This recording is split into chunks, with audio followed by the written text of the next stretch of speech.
Orang yang nggak bisa menangis itu yang bahaya. Kalau kita masih bisa menangis, berarti kita masih peka hatinya. Bukankah anak kecil paling sering menangis? Berarti hatinya peka. Siapa lagi selain anak kecil yang paling sering menangis? Cewek. Cowok itu emang gak punya perasaan, makanya jarang nangis. Cewek dikit-dikit nangis, jangan bilang, oh cemen banget sih nangis, apa cengeng apa. Enggak, karena dia perasaannya lebih peka dari kita. Menangis itu rahmat dari Allah, gak apa-apa, nangis aja. Dan itu tidak disebut mengeluh. Kamu kok nangis sih? Kan orang Islam harus sabar. Emangnya nangis dengan sabar itu bertolak belakang? Sabar tetap sabar, ya nangis jalan aja terus nangis. Nangis apa pakai nangisnya nggak cuma nangis doang, emotikonnya juga nangis, berderai-derai gitu. Sampai air matanya menggenang gitu kan ya. Boleh lah. Ditambah lagi dengan visual menangisnya, posting bahwa dia lagi tertusuk duri dengan postingan kaktus atau apalah. Dia pengen share ke semua orang bahwa saya sedang sedih.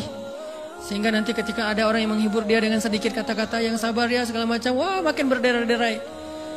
Itu belum jadi, kecuali dia keluarkan kata-kata mengeluh, baru dia disebut orang yang banyak mengeluh, berputus asa. Kalau mengadu wajar, walaupun ada nabi udah diuji berat nggak mau mengaduh, apalagi ngeluh. Zakaria digergaji mengadu aja nggak. Kenapa? Karena kata malaikat, kalau kamu mengaduh sedikit aja, maka Allah Subhanahu Wa Taala akan menghancurkan kaum ini. Dia kasihan kepada kaumnya, nggak mau mengaduh. Satu-satunya orang yang kita tidak boleh mengaduh hanya orang tua. Atau itu mengeluh kalau untuk orang tua. Kalau yang lain nggak disebut mengeluh. Kalau ke teman, malas nggak apa-apa. Jangan sering-sering tapi. Apaan sih? Ke teman boleh. Tapi ke orang tua, saja itu bukan lagi mengaduh, itu sudah mengeluh. Khusus untuk orang tua. Kalau di antara manusia. Kalau kepada Allah dan Rasul, pastinya lebih dari itu. Ketika kita diam saja, tidak langsung beranjak sami'na wa ata'na labbaik ya rabbi wa sa'daik, nggak memenuhi panggilan Allah, itu sudah disebut bagian dari kufur ingkar.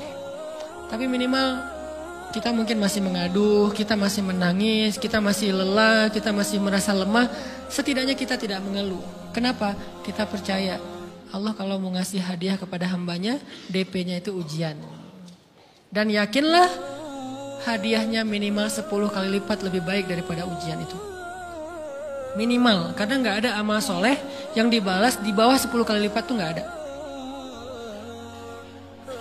Amal soleh, amal ya bukan niat. Amal yang udah kita kerjakan minimal dibalas 10 kali lipat. Minimal, maksimalnya bighairi hisab, tanpa batas. Bighairi hisab, tanpa batas. Ada yang 700 kali lipat kayak sedekah. Tapi tetap aja ayat sedekah di akhirnya ujung-ujungnya apa? Bighairi hisab juga kan? Berarti sedekah itu minimal dibalas 700 kali lipat. Minimal.